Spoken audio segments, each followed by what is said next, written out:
الحمد لله الذي تجري بأمره المقادير. أعوذ بالله من الشيطان الرجيم. قل يا عبادي الذين أسرفوا على أنفسهم لا تقنطوا من رحمة الله. میرے نہایتی واجب القدر معزز سامعین ناظرین، السلام علیکم ورحمۃ اللہ وبرکاتہ. میں ہوں آپ کا بھائی حافظ محمد اقبال. اس وقت موجود ہوں الحرمین قرآن کمپلیکس جامع مسجد موسیٰ میں.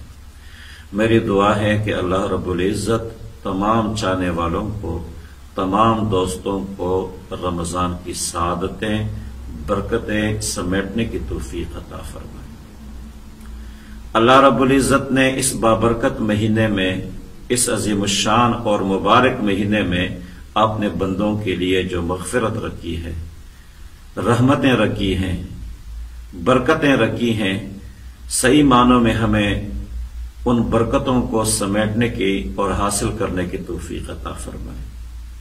اللہ رب العزت نے اپنے بندوں کے لیے تزکیہ کا ایک نظام بنایا ہے، ایک فطری نظام بنایا ہے کہ جس طرح انسان دنیا میں آتا ہے تو آتے ہوئے انسان ظاہری اور باطنی آلودگیوں سے پاک ہوتا ہے.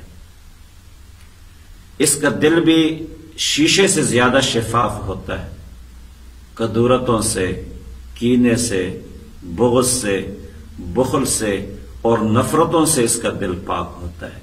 اللہ کی یہ چاہت ہے کہ یہ بندہ جب میرے پاس لوٹے تو اس طرح پاک اور صاف ہو جس طرح یہ دنیا میں آیا تھا. اور اس تزکیہ کے لیے، اس صفائی کے لیے اللہ رب العزت نے بندوں کو عبادت کی صورت میں نصاب عطا فرمایا، بہت ساری راتیں عطا فرمائی اور مہینے عطا فرمائے. اس نصاب میں، ان مہینوں میں، ان عبادات میں سب سے بڑا نصاب رمضان کا مہینہ ہے اور رمضان کے روزے. جب پہلی رات ہوتی ہے اس مہینے کی تو اللہ رب العزت جنت کے سارے دروازے کھول لیتے. پہلے تو پورا 11 مہینے اللہ رب العزت جنت کو آراستہ کرتے ہیں، رمضان کے لیے جنت کو خوبصورت بناتے ہیں، آراستہ کرتے ہیں.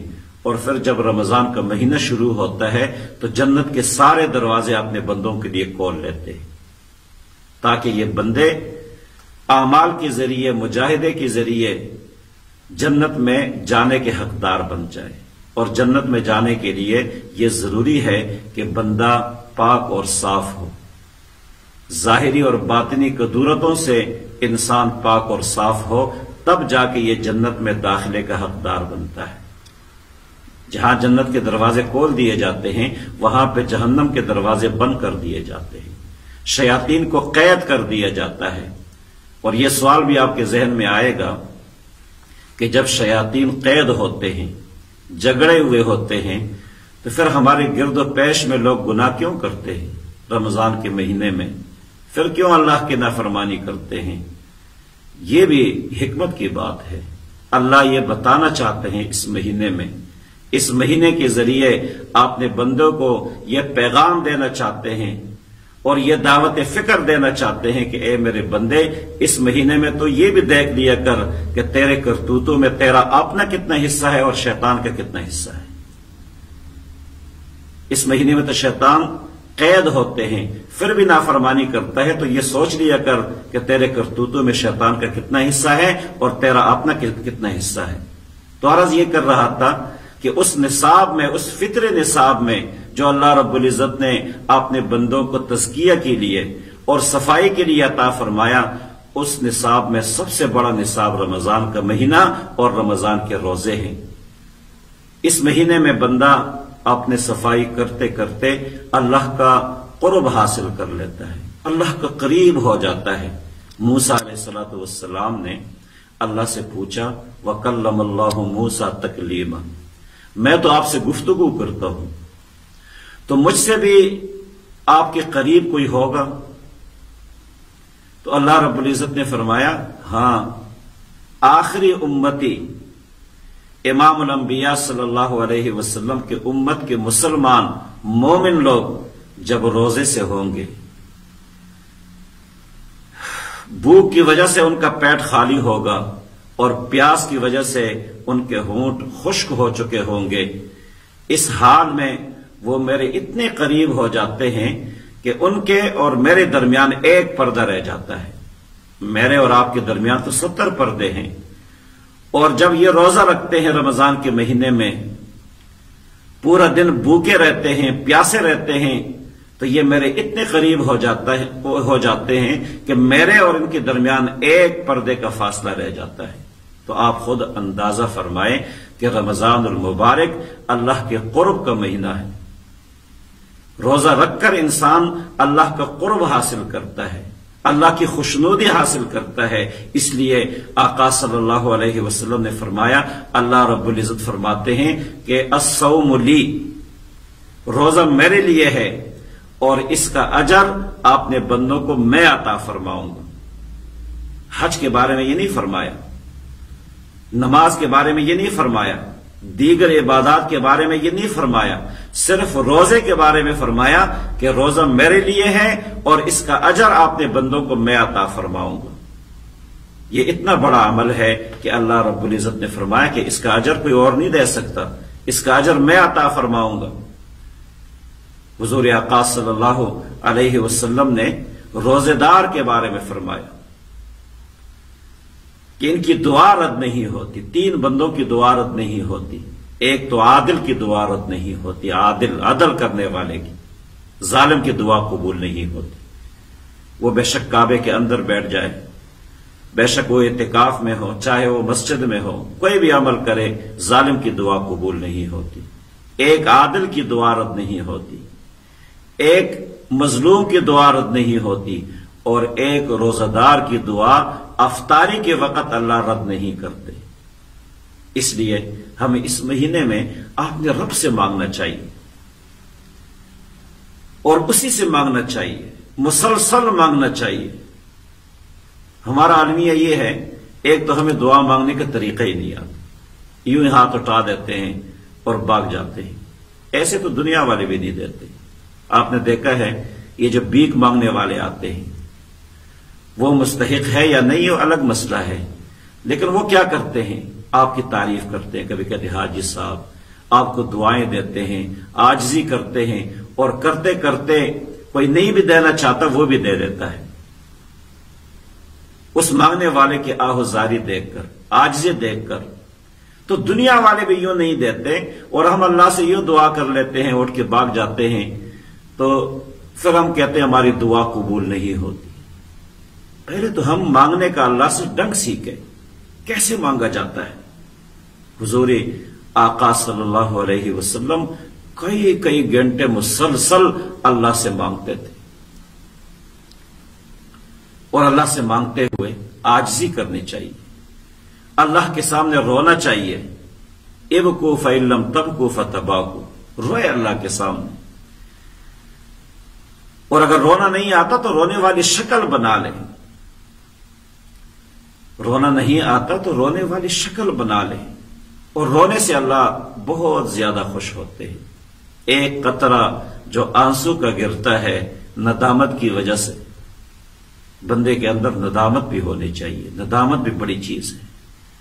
اپنے گناہوں پہ نظر کر کے اپنے ماضی پر نظر دوڑائے، اور اس کے بعد جتنی نافرمانیاں ہیں اس پہ انسان نادم ہو جائے، اور جو بندہ نادم ہو اس کی پہچان یہ ہے وَضَاقَتْ عَلَيْهِمُ الْأَرْضُ، اس پر زمین تنگ ہو جاتی ہے۔ جس طرح معاشرے میں کوئی آدمی برائی کر لے اور اس معاشرے میں لوگوں کو پتہ لگ جائے تو پھر وہ گھر سے نہیں نکلتا، اس کا دل بوجھل رہتا ہے کہ میں باہر جاؤں گا لوگ کیا کہیں گے۔ اسی طرح بندہ اللہ کے سامنے نادم ہو جائے، کیونکہ اللہ رب العزت بندے کے ایک ایک سانس سے واقف ہے، ایک ایک حرکت سے واقف ہے، تو دل بوجھل ہو جائے، دل تنگ ہو جائے کہ میں نے کیا کر دیا ہے۔ آپ نے اس رب کو ناراض کر دیا ہے جو مجھے روزی دیتا ہے، جس نے مجھے وجود دیا ہے۔ ایک جماد اللہ یعقل فتنے سے، ایک جماد اللہ یعقل نطفے سے اس نے مجھے دنیا میں وجود دیا، میں نے اس کو ناراض کر دیا ہے۔ تو یہ ندامت ہے، اور یہ ندامت کا ایک آنسو جب گرتا ہے تو اللہ رب العزت کے ہاں اتنا محبوب ہے کہ دنیا کے جتنے سمندر ہے پانی ہے اس سے زیادہ محبوب ہے۔ اس لیے ہمیں اس مہینے میں اپنے رب سے مانگنا چاہیے، کیونکہ یہ اللہ کے قرب کا مہینہ ہے۔ میں نے پہلے عرض کر دیا کہ بندہ روزے کی حالت میں اللہ کے قریب ہوتا ہے۔ کتنا قریب ہوتا ہے؟ کبھی یہ نفل کے ذریعے قرب حاصل کرتا ہے، کبھی یہ تلاوت کے ذریعے قرب حاصل کرتا ہے، کبھی ذکر و اذکار کے ذریعے قرب حاصل کرتا ہے، کبھی درود شریف کے ذریعے قرب حاصل کرتا ہے، اور اللہ کے قریب ہوتے ہوتے ایک وقت وہ آ جاتا ہے کہ انسان اللہ کی رحمت کی گود میں گر جاتا ہے اور وہ سکون پا لیتا ہے کہ جس سکون کو بیان کرنے کے لیے دنیا میں الفاظ نہیں ہے۔ اللہ بندے کو اپنی رحمت کی گود میں یوں لے لیتا ہے، کیونکہ اللہ کو تو ویسے روزہ رکھنے والوں پر پیار آتا ہے۔ جب چھوٹا بچہ روزہ رکھتا ہے تو والدین کہتے کمزور ہو جاؤ گے، بیٹا تجھ پہ روزے فرض ہی نہیں ہے، اور اگر رکھ دے تو ماں پورے دن نگرانی کرتی ہے۔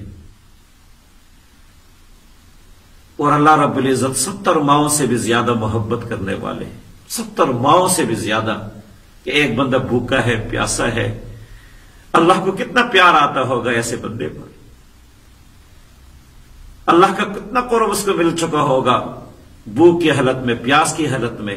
تو اس مہینے سے اور اللہ کے اس قرب سے ہمیں فائدہ اٹھانا چاہیے۔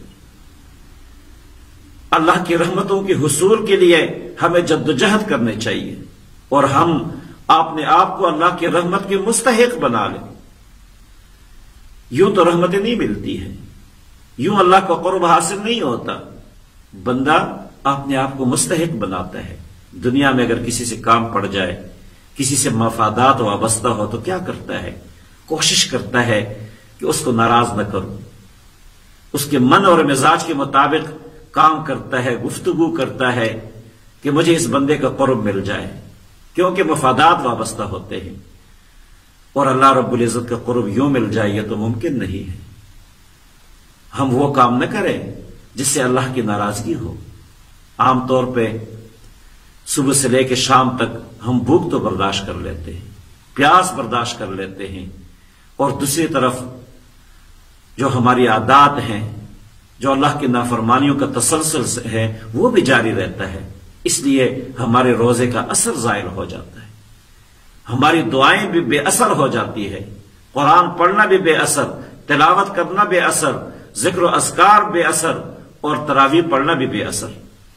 اس لیے ہم اس تسلسل کو توڑ دیں جو گناہوں کا تسلسل ہے، نافرمانیوں کا تسلسل ہے، جو اللہ کی دوری کا سبب ہے، اس تسلسل کو ہم توڑ دیں،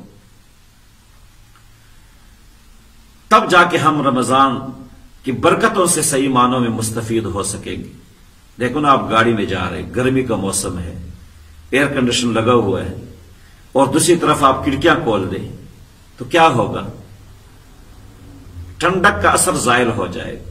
آپ یہ نہیں کہہ سکتے کہ گاڑی خراب ہے، یہ نہیں کہہ سکتے کہ ٹھنڈک نہیں ہے، ایئر کنڈیشن خراب ہے، بلکہ قصور یہ ہے کہ دوسری طرف آپ نے کھڑکیاں کھول دی ہیں۔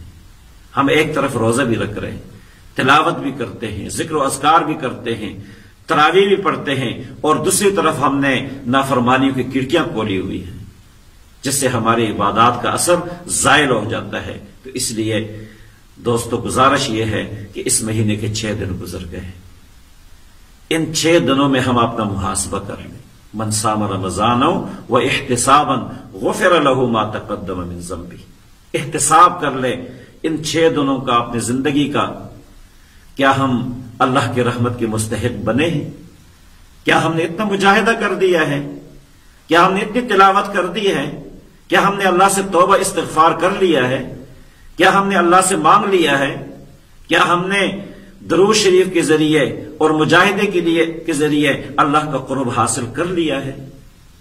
اگر کر لیا ہے تو وہ لوگ خوش نصیب ہیں، اگر دل کی کیفیت تبدیل ہو گئی ہے تو وہ لوگ خوش نصیب ہیں، اگر ہماری رویہ اور روش تبدیل ہو گیا ہے تو خوش نصیب ہیں ہم۔